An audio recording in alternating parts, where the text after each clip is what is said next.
Olá pessoal, tudo bem? Sou Rodolfo Luna, professor de Física e aluno concluinte do mestrado profissional em Ensino de Física, Polo 46, Universidade Federal de Pernambuco, Centro Acadêmico do Agreste. Bem, na física, existem várias atividades experimentais que nos deixam intrigados e surpresos, e uma delas consiste em tentar separar duas listas telefônicas com as folhas intercaladas. O experimento é simples. Basta você pegar duas listas telefônicas, provavelmente você não tem em casa, mas você pode usar dois livros e tentar encaixar um livro no outro, onde a folha de um livro é sobreposta à folha do outro, até que todas as folhas estejam intercaladas, ok? O objetivo do experimento é você tentar separar esses livros, como é o caso aqui. Você tenta puxar um livro para um lado, tenta puxar o livro para o outro, e esse vai ser o objetivo do teu experimento. Bem, provavelmente você não vai conseguir separar, graças ao poder do atrito que existe entre as folhas envolvidas aqui dos livros. Você encontrará no YouTube vários vídeos disponíveis que tentam demonstrar a separação dessas listas telefônicas. Alguns links estão disponíveis aqui na descrição do vídeo, tá? Como você verá nesses vídeos, várias foram as tentativas de tentar separar essas listas telefônicas intercaladas. Eles utilizaram pessoas, utilizaram carros puxando, utilizaram até tanques de guerra para tentar separar essas listas telefônicas intercaladas. Mas o único resultado que eles conseguem é rasgar as listas antes mesmo delas tentarem se separar. Ou seja, nenhum deles obteve sucesso. Esse fenômeno é tão interessante que virou pesquisa científica.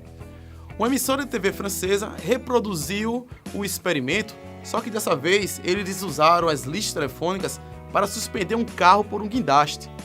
Então, eles convidaram a equipe de físicos para tentar desvendar os mistérios por trás da inseparabilidade das folhas intercaladas. E o mistério foi desvendado em um artigo científico publicado na conceituada revista Physical Review Letters em janeiro de 2016. Naquele trabalho, os autores do artigo científico realizaram o experimento na vertical.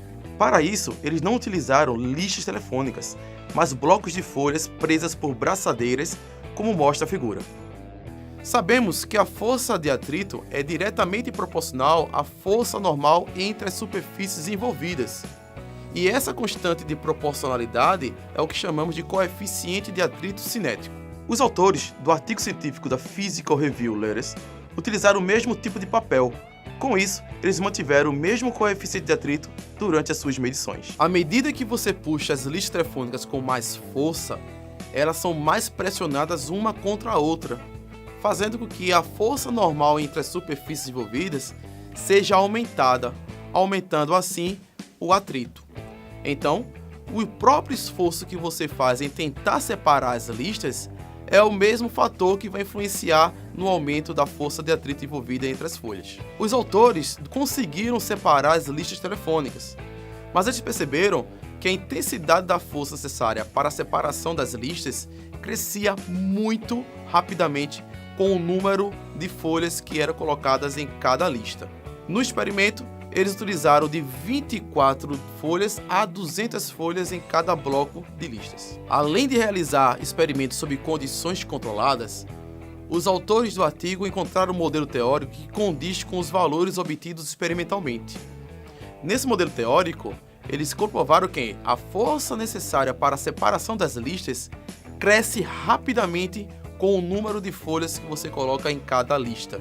Surge nesse modelo matemático fator dimensional alfa, que posteriormente foi chamado de número de Hércules, em homenagem ao personagem da mitologia grega Hércules, por grande força que ele tinha. Esse parâmetro alfa que os autores encontraram está associado ao desvio que a lista sofre ao sair da braçadeira para a zona de contato, como você pode ver aqui na imagem. Mas será que sem esse parâmetro alfa, sem esse número de Hércules, realmente fica fácil de separar as listas telefônicas? Os pesquisadores não realizaram as medidas na seguinte configuração: as folhas sendo puxadas horizontalmente e sem o uso das braçadeiras, ou seja, sem esse desvio que a folha sofre por conta desses fatores.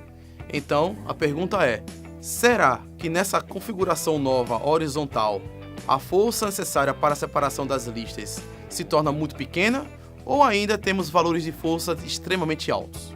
Realizamos o experimento sendo as folhas puxadas horizontalmente sob a ação exclusiva da gravidade, pressionando uma folha contra a outra sem o uso das braçadeiras. O manual de construção desse experimento você encontra no link na descrição. Montamos então uma estrutura em madeira e fixamos na parede. Colocamos um grupo de folhas de um lado e do outro com as folhas intercaladas. Utilizamos também um dinamômetro para medir a força necessária para a separação dessas folhas.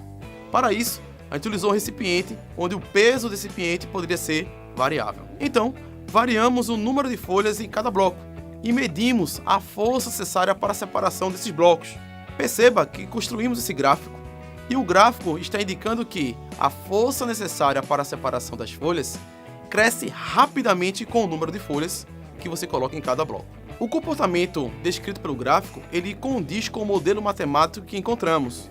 Nesse modelo matemático, você pode perceber que a força necessária para separar os grupos de folhas depende de alguns fatores. Fator primeiro, a massa de cada folha, da aceleração da gravidade, do coeficiente de atrito entre as folhas e de um N, onde esse N indica o número de folhas em cada bloco. Fizemos testes com o valor de N variando de 15, 20, 25, 30, 35, 40 e 45 folhas. Mesmo para N igual a 15, que foi nossa primeira medida, você percebe que o N quadrado se sobrepõe ao N que tem na definição.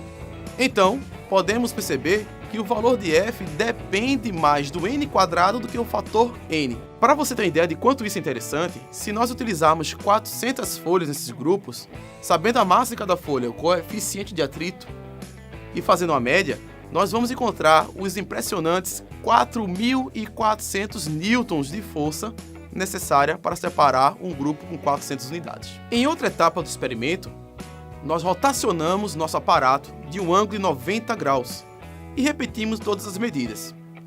Com isso, nós eliminamos a força gravitacional como fator que pressiona uma folha contra a outra. Com isso, chegamos a valores de força necessária para a separação dos grupos extremamente pequenos, restando apenas um residual de força que deve-se à adesão entre as folhas. Podemos concluir que mesmo sem as lombadas e braçadeiras, a dificuldade de separar grupos de folha ainda é extremamente alta, somente pela ação da gravidade. Então, mesmo sem o número de Hércules, ainda temos uma demonstração do grande poder que tem o atrito. Podemos encontrar alguns exemplos na macro e micro escalas que possuem comportamento parecido com o das listas telefônicas. Por exemplo, a interação do DNA com o capsídeo bacteriófago nas células. Outro exemplo é a famosa armadilha dos dedos chineses, que é uma trança helicoidal enrolada no dedo, onde o esforço que você faz para se livrar dessa trança faz com que a tração dela seja aumentada. É esse mesmo perfil que é usado, por exemplo, em suturas de cirurgia.